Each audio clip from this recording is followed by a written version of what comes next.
Election టైంలో మీ ఉపాధ్యాయ సంఘాలకు గానీ మీ ఉపాధ్యాయులకు గానీ ఎటువంటి హామీలు ఇచ్చింది కాంగ్రెస్ గవర్నమెంట్ అసలు? నా పేరు ఎం శ్రీహరి కృష్ణ, తెలంగాణ ప్రాంత ఉపాధ్యాయ సంఘం తపస్సు రాష్ట్ర జాయింట్ ట్రెజరర్ను.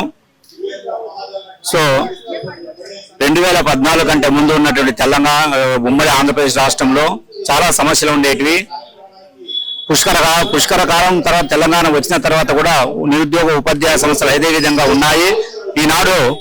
ఆనాడు 10 సంవత్సరాల కేసీఆర్ పాలనలో విరసిస్తూ ఆనాడు ఇప్పుడున్నటువంటి కాంగ్రెస్ వరంగల్ మహాసభలో ఇప్పుడున్న రేవంత్ రెడ్డి గారు ఒక డిక్లరేషన్ ఇచ్చారు.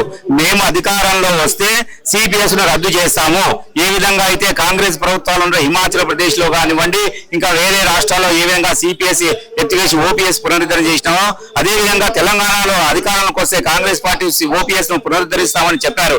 కానీ ఇప్పటి కూడా గవర్నమెంట్ వచ్చి 2.5 సంవత్సరాలు అయినప్పటికీ సిపిఎస్ రద్దు చేసి ఓపీఎస్ వైపు ఎటువంటి చర్య కూడా తీసుకోలేదు. అదేవిధంగా కాంగ్రెస్ పార్టీ తన ఎన్నికల మేనిఫెస్టోలో పెట్టింది కేవలం ఉద్యోగుల కోసం. ఏమని పెట్టిందంటే పిఆర్సీ. ఎందుకంటే పిఆర్సీ మేము అధికారంలోకి వచ్చినటువంటి 6 నెలల లోపు రిపోర్టును తెప్పించుకొని మేము పిఆర్సీని అమలు చేస్తామన్నారు. కానీ 2.5 సంవత్సరాలు అయినప్పటికీ పిఆర్సీ ఇంతవరకు ఇవ్వలేదు. అదేవిధంగా ఇంకో హామీ డిఏలు హామీ. ఆనాడు 2023 డిసెంబర్లో మాకు 3 డిఏలు బకాయిలు ఉంటే ఈనాడు 6 డిఏలు బకాయిలు ఉంది తెలంగాణ ప్రభుత్వం. రాష్ట్రంలో అంటే దేశంలో 28 రాష్ట్రాల్లో కూడా ఏ రాష్ట్రంలో కూడా 6 డిఏలు పెండింగ్లే లేవు. కేవలం తెలంగాణ రాష్ట్రంలో మాత్రమే 6 డిఏలు పెండింగ్ గా ఉండే. మీరు ఎన్నికల మేనిఫెస్టోలో ఇచ్చినటువంటి ఏ హామీ అవుతుందో హామీ నెరవేర్చాలని మేము కోరుతున్నాం. అదేవిధంగా మీరు ఎన్నికల సిపిఎస్ రద్దు చేసి ఓపీఎస్ పునరుద్ధరణ చేస్తున్నాం, అది కూడా అమలు కావటం లేదు. అదేవిధంగా పెండింగ్ బిల్లు ఉన్నాయి. ఈనాడు ఎన్ని పెండింగ్ బిల్లు ఉన్నాయి? సుమారు 8,000-10,000 కోట్ల రూపాయలు ఈనాడు ఉద్యోగులకు ఉపాధ్యాయులకు గవర్నమెంట్ బకాయి పడదు.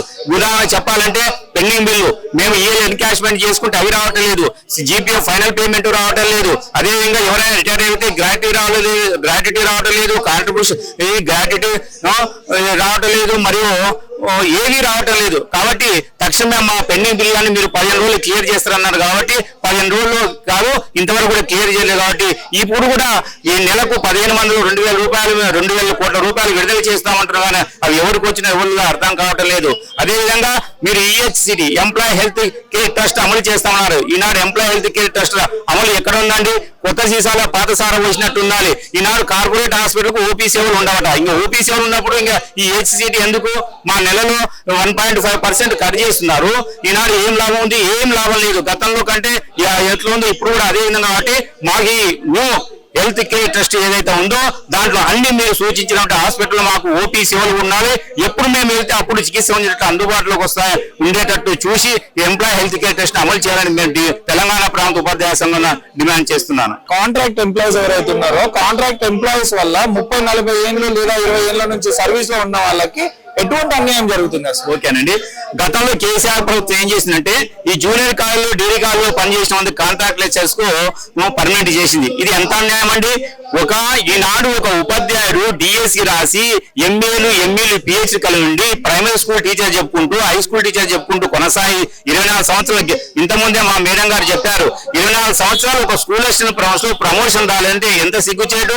ఈనాడు వేరే డిపార్ట్మెంట్ రెవెన్యూ డిపార్ట్మెంట్ ఒక రికార్డ్ అసిస్టెంట్ జూనియర్ అసిస్టెంట్ చేరిన వాళ్ళు తహసీల్దార్ గా డిప్యూటీ తహసీల్దార్ రిటైర్డ్ అవుతున్నారు. కానీ ఈ టీచర్స్ మాత్రం ఏ క్యాడర్ అపాయింట్మెంట్ అదే క్యాడర్ రిటైర్ కావాల్సిన పరిస్థితి ఉంది. కాంట్రాక్ట్ లెక్చర్స్ ఎవరంటే వాళ్ళు పైరవులు పెట్టి రాజకీయ నాయకుల ఇన్ఫ్లుయెన్స్ తోన వాళ్ళు ఏదో కొద్ది కాలం పాటు ఉద్యోగం కొరకు జాయిన్ అయిన వాళ్ళు ఈనాడు వాళ్ళని ఒక గెస్టెడ్ పోస్ట్ అసలు పర్మనెంట్ చేసేటువంటి అధికారం ప్రభుత్వానికి లేనే లేదు. అటువంటి గెస్ట్ పోస్ట్ పర్మిట్ చేసిన అంటే ప్రతి మంది వాళ్ళు పాతలు వేసినట్టని నేను భావిస్తున్నానండి. కాబట్టి ఏ కాంట్రాక్ట్ వల్ల కూడా పర్మిట్ చేయదు. కావలిస్తే వాళ్ళకి రిటర్న్ టెస్ట్ లో కొంత వెయిటేజ్ ఏమనండి, ఒక 20% 30% వెయిటేజ్ ఇచ్చి రిటర్న్ టెస్ట్ లో వాళ్ళకి పై తీసుకురావాలి. కానీ ఓన్లీ వాళ్ళని ఏకైనా ఒక పెన్నుతో పర్మిట్ చేయడం మాత్రం సమంజసం కాదని నేను భావిస్తున్నాను.